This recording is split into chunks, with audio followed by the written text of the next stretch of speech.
En troisième étape, pouvoir effectivement déterminer des domaines d'objectifs. Tu peux te dire que, ok, en ce mois de juin, je veux mettre l'accent dans tel domaine, peut-être le domaine familial. Peut-être je me rends compte que depuis un certain moment, il y a une relation conflictuelle entre mon conjoint et moi, ou bien une relation conflictuelle entre ma fille aînée et moi, ou bien une relation conflictuelle entre mes adolescents et moi. Alors, pour objectif, ce mois-ci, en fait, tu mets par écrit, tu commences à mettre par écrit. Voilà un domaine que tu t'es arrêté. Et il peut y avoir plusieurs domaines d'objectifs. Parce que c'est toi qui décides. C'est toi qui sais ce que tu veux accomplir par rapport à ce que tu as visualisé dans ton esprit, par rapport à ce que tu vois.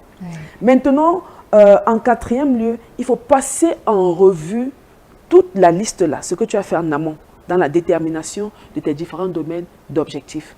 Voilà les différents domaines d'objectifs. Et pour chaque domaine, voilà ce que je veux, je veux.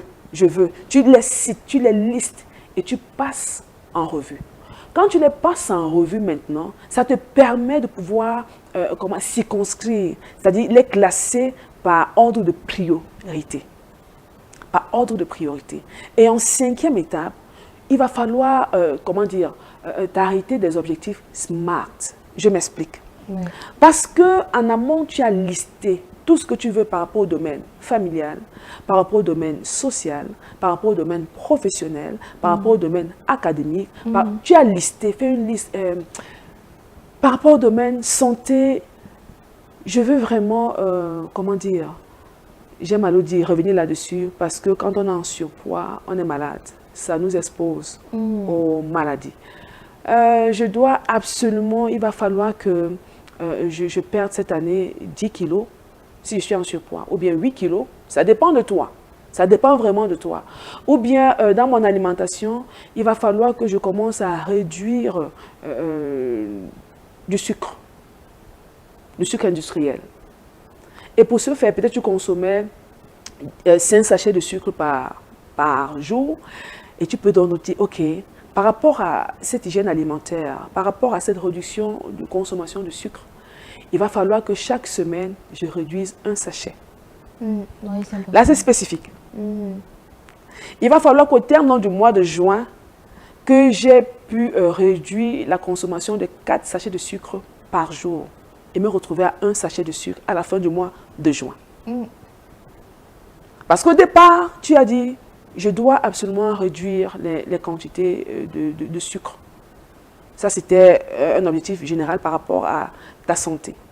Maintenant, comme je dis en cinquième point sur l'aspect, les rendre vraiment smart, ils doivent être spécifiques, ils doivent être mesurables, ils doivent être atteignables, ils doivent être réalisables, réalistes et dans un temps bien défini. Tu te dis, ok, il va falloir qu'au terme du mois de juin, que de mes 5 sachets de sucre que je consommais par jour, que je me trouve à un sachet de consommation au terme du mois de juin, au 30 juin, que j'ai réussi à le faire. Par conséquent, il va falloir que chaque semaine, que j'élimine un sachet ou bien 2, ça dépendra de toi en fonction, parce qu'il faudrait aussi surprendre ton organisme, parce que tu as développé des mauvaises habitudes et maintenant pour placer, pour installer, voilà, pour installer de nouvelles habitudes, tu vas aller crescendo, mollo, comme on dit au Cameroun.